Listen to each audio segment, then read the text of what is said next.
Hi friends, ఒక life truth. కళలు చాలా గొప్పవి. నిజము కాకపోయినా కాసేపు హాయిని కలిగిస్తాయి, సంతోషాన్ని ఇస్తాయి, మనోధైర్యాన్ని కూడిస్తాయి.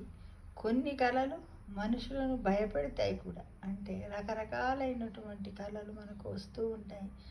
అందులో ఎక్కడికో మనం ఊహించుకొని ప్రదేశాలకు, దేవుళ్ళ దగ్గరికి వెళ్ళినట్టు, అక్కడ ఏదో దర్శనం చేసుకున్నట్టు, అమ్మవారు, ఇలాంటి కళలు వస్తే చాలా సంతోషమే. ఎందుకంటే మనము ఏ ఆయాసం లేకుండా కళలు కంటున్నాం కదా, కానీ హాయిగా ఉంటాయి. కాబట్టి ప్రతి ఒక్కరం కూడా కళలను కూడా మనం స్వాగతించాలి ఫ్రెండ్స్. ఎందుకంటే కళలో ఎలాంటి స్వార్థం ఉండదు. నిస్వార్థమైనటువంటి విషయాలనే మనం చూస్తూ ఆనందంగా ఉంటాం.